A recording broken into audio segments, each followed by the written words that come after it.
வணக்கம். 13 ஏப்ரல் 2026 இன்னையோட நிஃப்டி லெவல்ஸை பார்த்துடலாம். ஆல்ரெடி யூஎஸ் ஈரானோட பேச்சுவார்த்தையில எந்த உடன்பாடும் ஏற்படல. பிளஸ் வந்து நிஃப்டி ரெசிஸ்டன்ஸ் பக்கத்துல இருக்கு. ஸோ ரெண்டும் சேர்ந்து மறுபடியும் ரிஜெக்ஷனை கொடுக்குது. இந்த ரெசிஸ்டன்ஸ்ல இருந்து அந்த சார்ட் நம்ம சேனல் பேட்டர்ன் பத்தி டீட்டெயிலான வீடியோல எக்ஸ்பிளைன் பண்ணியிருக்கோம். வீடியோ லிங்க்ல இருக்கு, அதையும் உங்களுக்கு வாட்ச் பண்ணிக்கோங்க.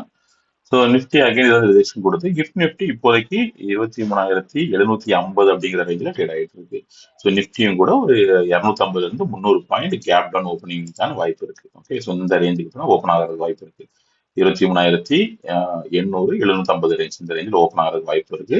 ஸோ 750 கூட ஒரு சப்போர்ட் இருக்கு. இந்த சப்போர்ட்டை பிரேக் பண்ண பட்சத்தில் நிஃப்டி அடுத்த லெவலில் 23,630, அதை தொடர்ந்து ஒரு நாட்கள்ல ரவுண்ட் கொடுத்து 23,500 இருக்கு 300 வரைக்கும் ஒரு இமீடியட் ஃபால் வரதுதான் வாய்ப்புகள் இருக்கு. ஓகே, ஸோ இன்னைக்கு ஆல்ரெடி ஒரு 1.5% கேப் டவுன் 1% இருந்து 1.5% கேப் டவுன் ஓப்பனிங் தான் ஓப்பன் ஆக போகுது.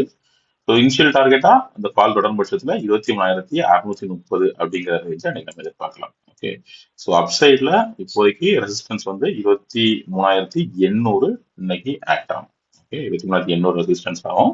டவுன் சைட்ல 23,630 ஃபர்ஸ்ட் லெவல் ஆகும். அதையும் பிரேக் பண்ணி பெரிய ஃபால் வரும் பட்சத்துல 23,480 வரைக்கும் போறதுக்கான வாய்ப்புகள் நிப்டியில இருக்கு.